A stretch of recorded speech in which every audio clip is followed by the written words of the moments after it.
Hello YouTubers! What we are going to do today is we are going to make these Easter acrylic sublimation blanks. So what we're going to do is we are going to sublimate on the back of these, and then we are going to use the Curio 2 to etch on the front. I think this is a great personalizable project. So you see like this one over here, it's got a dragon on it. And then these guys are just super girly. You can coordinate plaids and anything. So I love that it's a personalizable project. This has got a lot of different crafty elements in it because we've got a sublimate and then we've got a curio. So in an effort to keep this video somewhat moving, I'm not going to explain everything in detail. So I'm not going to explain what sublimation is, and I'm not going to explain what the Curio 2 is. I'm going to expect some knowledge of that already for the tutorial. So if you need additional information on them, there are other videos on the channel for detailed videos explaining what the Curio 2 does and sublimation. I think this is pretty fun. So let me go show you what you need. Okay, so first thing that you're going to need are the bunny blanks. I was searching on Amazon for Easter blanks, and I happened to come across these, which were really, really cool because they are specifically sublimation acrylic blanks. They've been made for sublimation. So what that means is they've got a coating on the back that we can sublimate on, and then they're clear acrylic on the front. Now, there are other sublimation acrylic blanks up online, up on Amazon, but they aren't specifically made for sublimation. They're more like a blank you can sublimate on if you want to. But these are really cool because they do have this coating. They're not in a lot of shapes up there, so I'm hoping that they come out with some more shapes. But they do have a lot of clear acrylics that you can sublimate on. I've never done this, but apparently if it's cast acrylic, you can sublimate on it, and that's probably what you've seen other people do, where you sublimate on it and the paper sticks and then they like put it in water and rub off the paper. That is cast acrylic. Now, if you want to do that, because there's a lot more shapes available, readily available for cast acrylic than there is for this specific blank, you can do that, but know that most of them are transparent. So what you're going to need to do is either paint at the back or put UV resin on the back in order to see the etching on the front. So those are your kind of options. I will leave a link to these bunnies specifically in the description below. I will also leave a list of supplies as usual in the description below for everything that was used in this tutorial. Also, you get 25 bunnies in the package here, so you have lots of bunnies to try all different kinds of things on. And you do get some little strings there, but they're bright red, so you may want your own string. All right, so we will need to sublimate. I have a printer. I have an SG400 sublimation Sawgrass printer. They don't make them anymore. It's SG500 now, but a printer of some kind. And what I did is I took some pattern paper and printed out in 5x5 squares. So that is one of your options. If you do not have a printer, Cricut Infusible inks will work as well. The pens will work as well too. I think this would be really cute if you let them draw and decorate their bunny, because we don't have to mirror this design. So you can let your kids draw and decorate their little bunny and then put it on the back of them for an age fun little thing. Or they also have knockoff sheets. They're normally called Infusible sheets, but they have a lot of knockoff brands on Amazon now as well. You can also get Perfect Press HTV is a place by me. They will print transfers out for you as well. And I'm sure there's any number of places on Etsy that will print off transfers if you have something very specific that you want. We are also going to need the PixScan Mat to make our template for our bunny. I have a very in-depth tutorial on this on the channel a couple videos before this, but you will need the PixScan Mat and to make your template for your bunny. We will also need the good old heat press or some heat pressy kind of thing. All right, so I cut my paper in half to make my two bunnies here. Now you have plastic on the front and on the back. So I take off both sets of plastic. In the listing on Amazon, they show leaving the plastic on the front when you heat press it. But quite frankly, I am not that brave with my heat press, or whatever mess would happen if it would melt. So I'm going to take off both plastic on the front and on the back. And then make sure you get it all off. It likes to tear around the ears and feet. Okay, and so you can kind of see the design through the bunny. So line it up however you want to, and then we are going to tape it down. I did want to show you. There is a coating on this side. This is the back. And then this is the front side here. They feel different, but this side is clear, and then this side has the white coating on it. Also, if you do have a design on it that you don't have to mirror these, is what I'm going to say. If you have a design that needs to, like, specific placement, like our dragon did here, like I specifically wanted him here, you do not have to mirror these. I'm going to use heat tape for this. You probably could get away with not having heat tape on here, but I'm going to use it. You don't have to go crazy with it, just enough to kind of hold it in place. All right, I have my heat press set for 365 for 70 seconds. The box over here says 356 for 60 seconds, and the listing on Amazon has some temperature and it has it set for over 2 minutes. Now, when I first did it for the shorter time and temperature, I got lighter colors and I was getting some of the ghosting around the edge here. So that's why I increased my time and my temperature. This one and this one are the exact same print, but obviously you can see how much darker this one is compared to this one. So when you get your first couple bunnies, you might need to sacrifice them to find out the best time and temperature for your heat press. My heat press is pushing probably 10 years old now, so there's a good chance it's not as warm as it was 10 years ago. So if you have a brand new heat press, you might need to do less time and temperature, things like that. Also, you're gonna need somewhere to put your bunnies when you get off the heat press, so when they're hot. So I have a ceramic tile over there that can obviously get hot. So the bunnies go on that, and then I put a chemistry book on top of that so that the bunnies will have something heavy to keep them from warping. That's another reason I don't really want to put them in there for 2 minutes, because since we're going to etch on them, we need them to be flat. An etched warped bunny is not going to etch. So put the chemistry book or something heavy on top of them to make sure that they're flat while they cool. All right, so we're at the heat press. This is my butcher paper I've got folded, and that's where we've been putting all of our bunnies. And I've been putting them in the middle of my heat press. They do need a more firmer pressure. And we're just gonna pop our bunnies in. This is my ceramic tile, and this is my good old chemistry book is over here.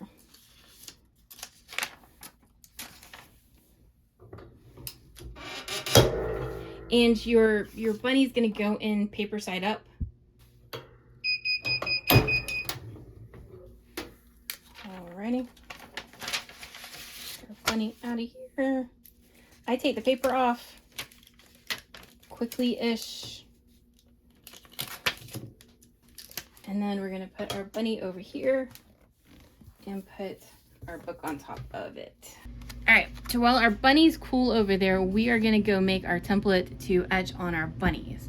So what you're gonna do is you're gonna take your little bunny blank, and they have carrots too. This will work with the carrots as well.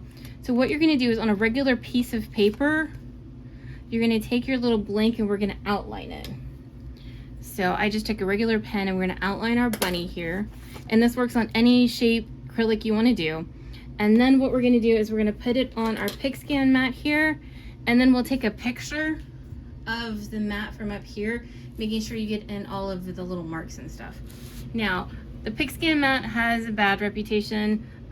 It's because it's the same reading marks as a print and cut, but we're just using it to make a template with it, so it's really not that bad. So you're gonna take your picture, making sure that your picture's up here like this and not any weird angly thing, and then we're gonna go send it over to the computer. All right, so this is the picture of my PixScan mat that I took. This is our little bunny. I did have a big piece of paper I just cut off my little bit I traced. So that is the picture that I'm going to go bring into Silhouette now. So we're gonna go to a new page in Silhouette.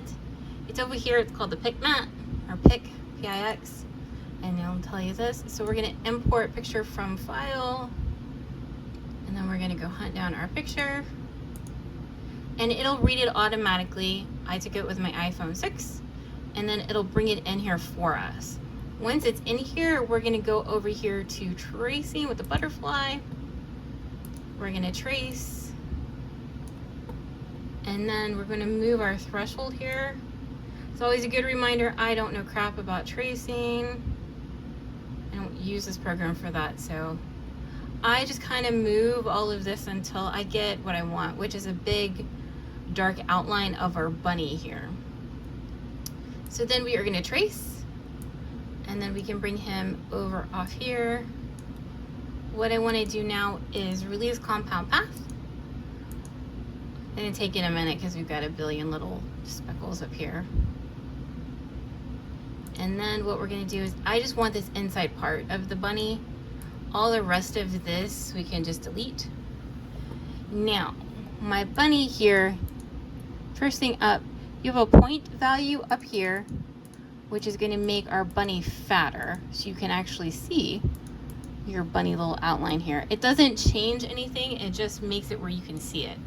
Now I got a couple little weird spots in here, so you can double click on your bunny and see. I've got it on the tail too, but we'll come over here. And you're just gonna click the little, they're called nodes or editing points or whatever you call them here. And then you can delete them and it'll help clear out your little path here,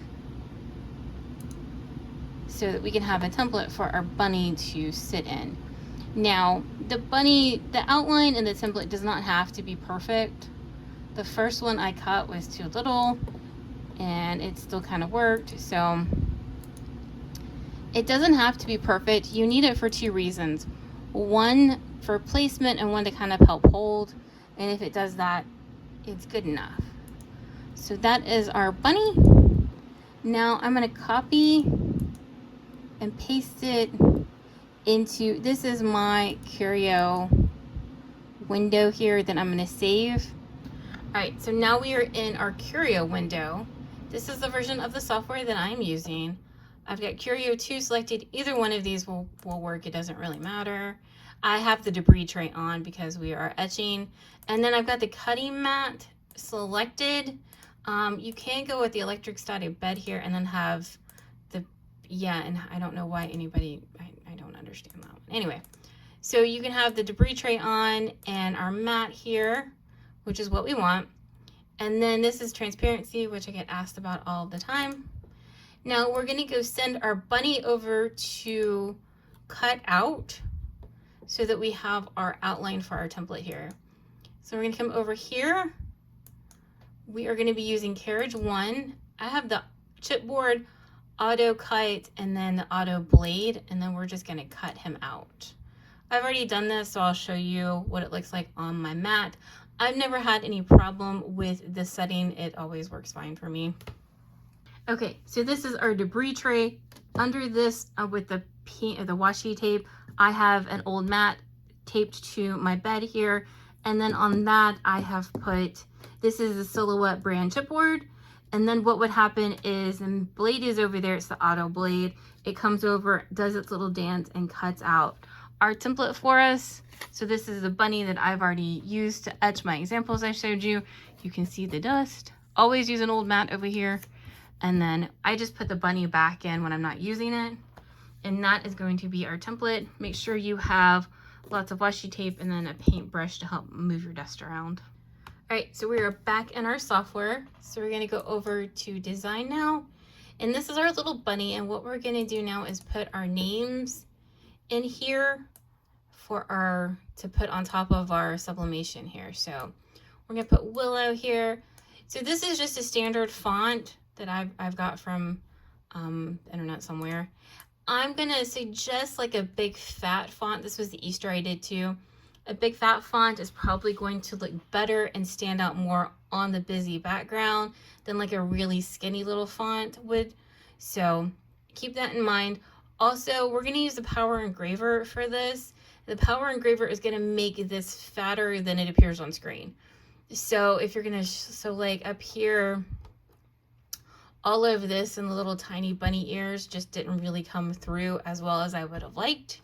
So big, fat, simple, and kind of spread out a little bit more is probably going to be your best bet for font selection.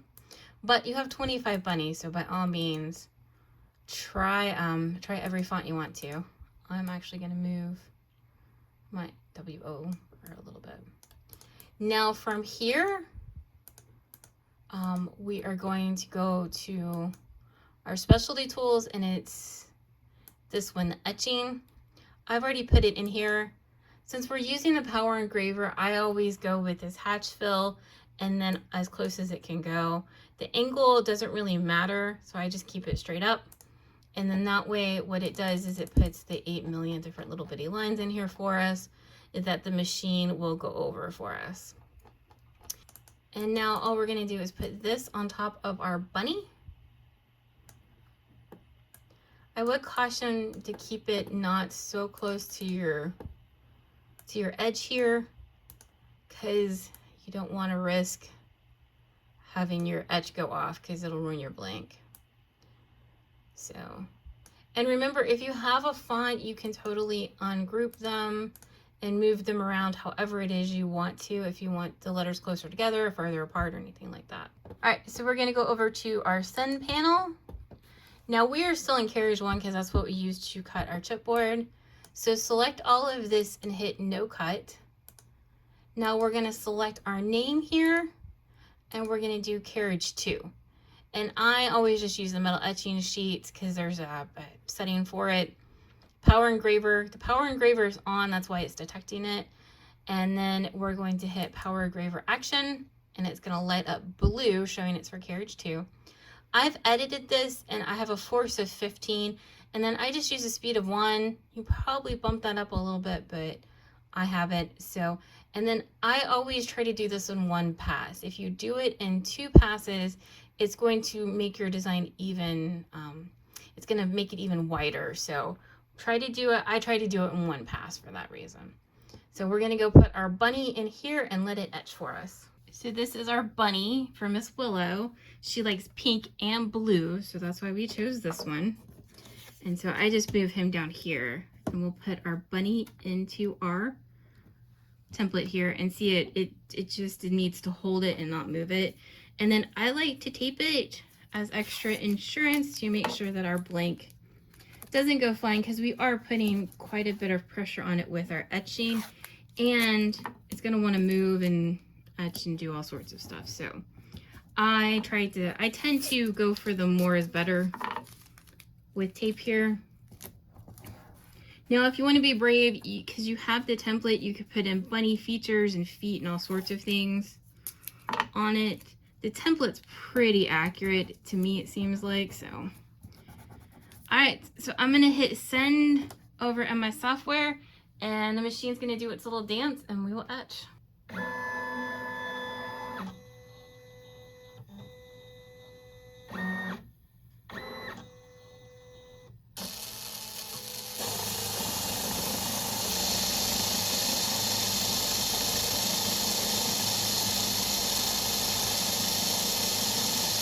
Alrighty, so that is our willow all done here. I brushed our dust off over here. And if it hits the tape, don't worry, it'll etch right over the tape. I wanted to mention, I use a heavier force on this. A force of 15 is normally is a lot heavier than I normally use in these. And it's so you can actually feel the etching and it gives you a much darker and clearer etching. All right, so I did want to show you this real quick. This was one of my first bunnies that I did. And I have the same Easter etch that's here. And I filled it in with various things to see what would happen. And then we put UV resin on top of it. This was etched and you can't even see it anymore. So if you just UV resin over an etch, it will absolutely disappear. And then this one I filled in with various things. This is a black alcohol ink marker. And it's the only thing that really obviously stood out. These are various pigments and powders and pastels and whatever.